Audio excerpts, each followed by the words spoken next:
Hey guys, welcome to P-Cubed, where we watch and talk about music as classical musicians. Today's video is from Jess, one of our supporters on Buy Me a Coffee. We want to thank you for your support and your suggestion. He suggested Within You, Without You by the Beatles. Before getting into this song, we want to remind you that we have a playlist on a lot of the Beatles songs that we listen to. We can link it here for you guys. I am pretty sure we listened to a few songs of this album, but we have no idea about this one. I really like the title, and I know that George Harrison did this song, and he wrote this song, and I also heard that he is the only Beatle member that is in this song, but I'm not sure. But if the song was interesting and you liked it, I'm gonna research that a little bit more, but we'll see how it goes. Let's just go get it started.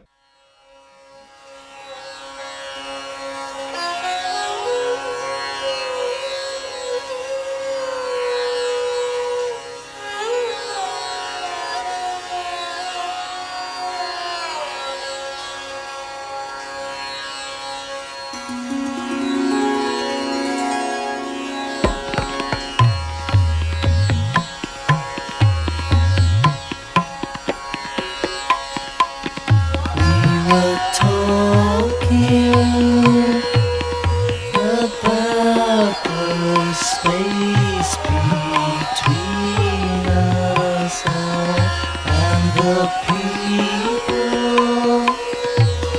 who hide themselves behind a wall of illusion, never glimpse the truth when it's far too late, when they pass away.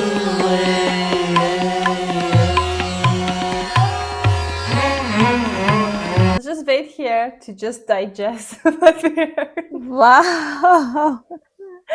Oh my god, that was so cool. The coolest thing, I mean, we heard some songs with sitar, if you remember, not just also from Beatles, from Rolling Stones, I believe. And Rolling Stones, and then Beatles also, we know that they had a Indian inspired era in their song, but this is on a different level, I feel like, because it was, to me, it was not just about the sitar, the presence of sitar. First of all, it was the main instrument, but also the melodies that he was singing at, it didn't feel like a Western melody. It really felt like as if I don't know how to explain it in the best way possible, but maybe you can. The melodies that he was going on, it really felt like Indian melodies, or deep from the Indian classical music, not just, okay, I'm gonna use the sitar and then we're gonna do our own melody and harmony. It didn't sound Western. Yeah, exactly. I know what you mean, because whenever somebody, I mean, we heard even on this channel a lot of songs with the influence of Eastern music, either Middle Eastern, Arabic, or also Indian, so many Indian influence in the music, but it's all they take a part of it or some aspects of it and then they use it, so it feels like a mixture, or hears like a mixture, like fusion or something. But this was straight up Indian music, and the funny thing is that I think I've even heard this, at least the beginning of it, before, but I always thought it's an Indian music that is really famous. I never thought that it's from the Beatles or something. It's so funny because it's not just an influence. It's exactly, and also it's not just the instruments. It's completely the melodies, the way that even he was singing completely Indian music. It's so crazy. I don't know what's gonna happen. Maybe it gets a little more a mix of both, but let's see. Go a little back. And it's far too late when they pass away.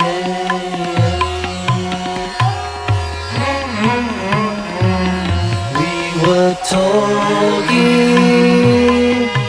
about the lovely overture when we found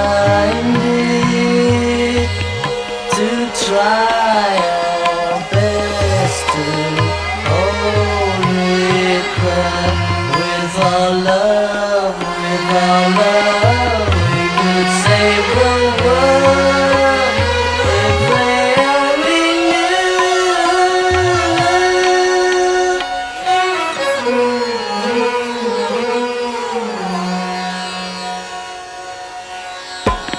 try to realize it's all within yourself. No one else can make you change. And to see you're really only very small, and life flows on within you and without you.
About the love that's gone so cold, and the people who gain the world and lose their soul. They don't know, they can't see. Are you one of them?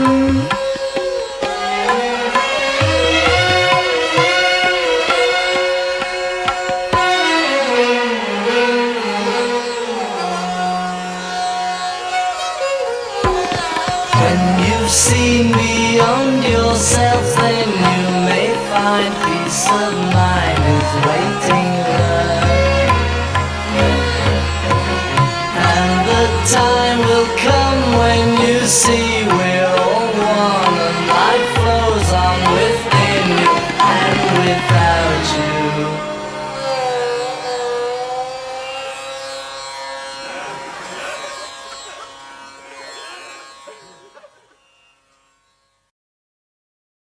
Wow, it's crazy. I love how I love the, I don't know if I can call it sense of humor of the Beatles, or like really like they're like, nobody can stop us. Why not when we want to? Because I will talk about the lyrics, but they were like, when we want to sing something mystical and something like that is coming mostly, I think, from the Eastern philosophy. Why would we just use some of the instrument from them? Why don't we just like make an Indian music instead of just using some aspect? And I think the only Western part of the song was that he was singing it in English. That was the only Western part from the song, because the philosophy behind the lyrics, every complete the music was Indian and also like Eastern.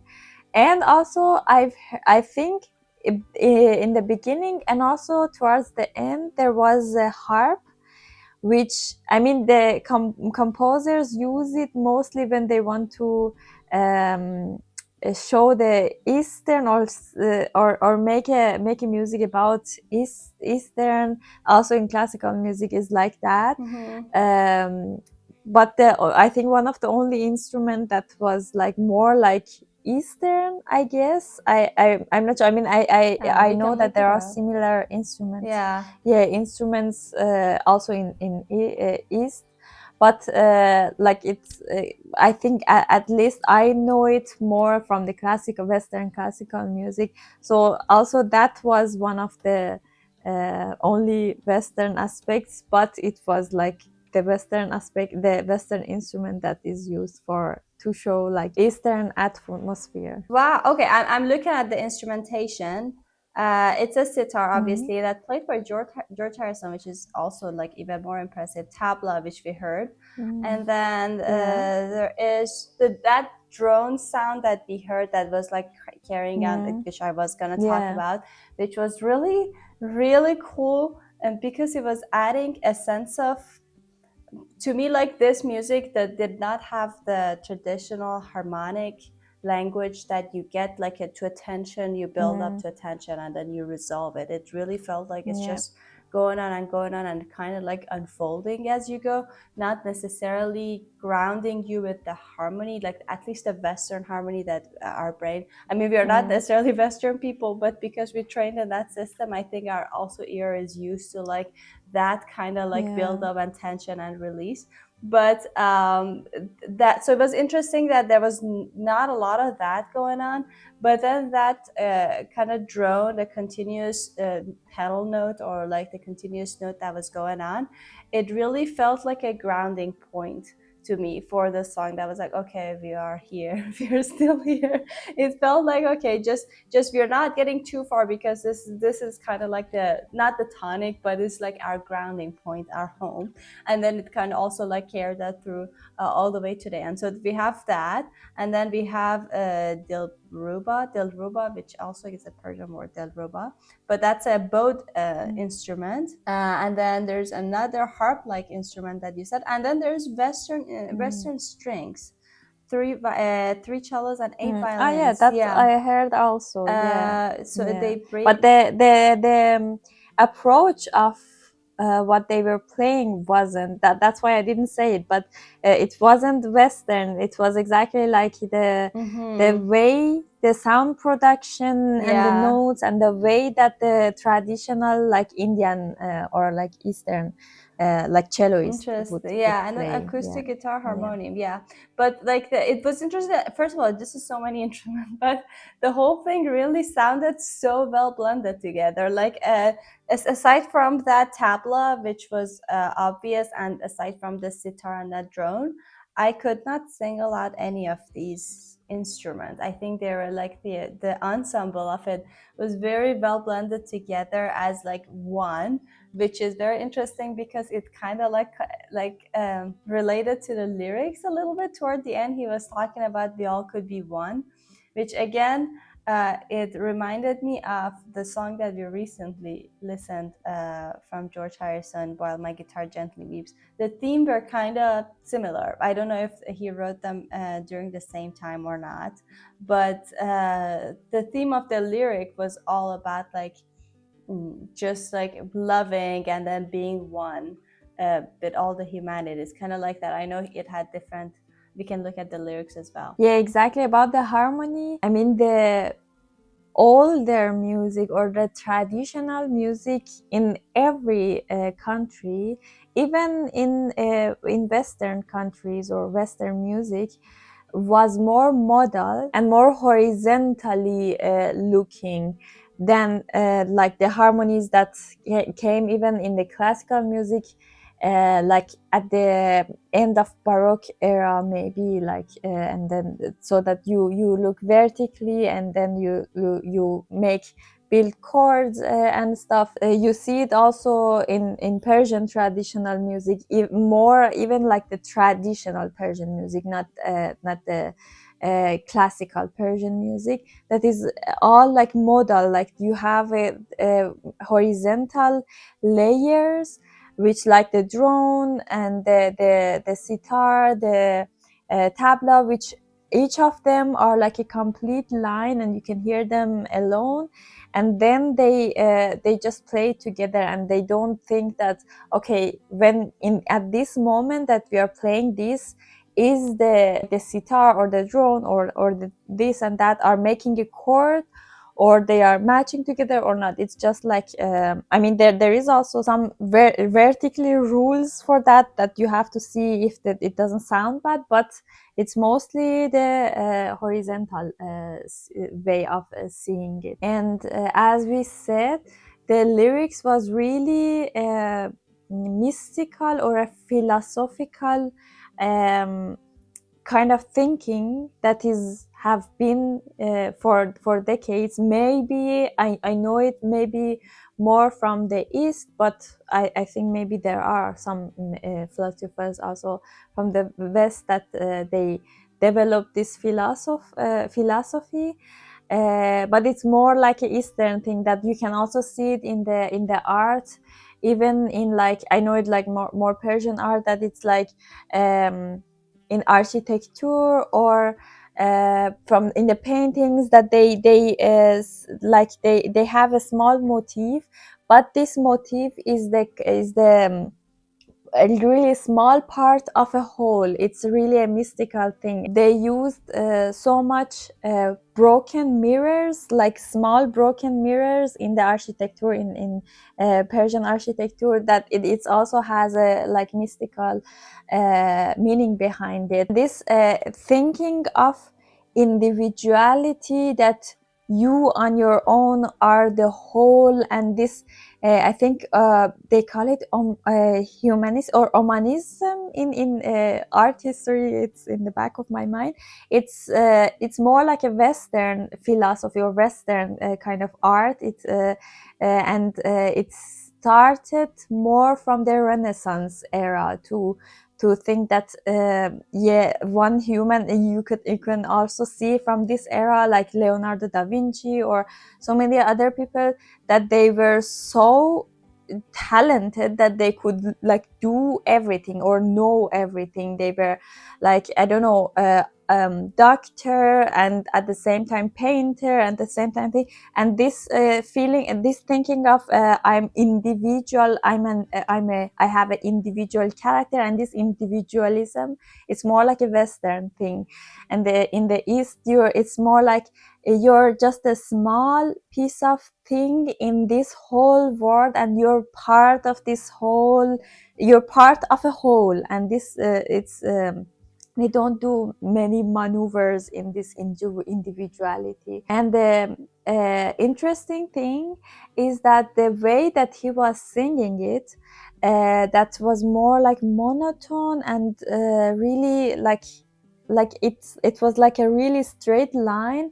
And also the kind of voice quality that he was using, it was really also echoed this meditative, and so this kind of whole mystical atmosphere. Also, it was matching with the drone notes that we were singing. It was like they were both the same, and they were both like one thing, but he was just singing it and saying the words among this like drone note. And then the drone really does, that instrument was really playing the note. But his singing for me was also this had this feeling of like this pedal note that we were hearing also the whole time during the song. Yeah, I think we're gonna wrap this video here because you pointed out so many good things, so I don't want to like overdo them and then just like I know, retell them. I always do. Yeah, you talked about everything, but it was definitely a very, very unique experience listening to Beatles and encountering with that. But we definitely enjoyed it so much, so we want to thank you, Jess, for suggesting this very interesting and very unique song. And we want to thank you guys for following us along. We hope you guys enjoyed this video as well. Don't forget to like it, subscribe to our channel if you haven't already. If you want to support us more, there's a buy me a coffee link in the description. We'll see you guys tomorrow in our next video. Bye. Bye.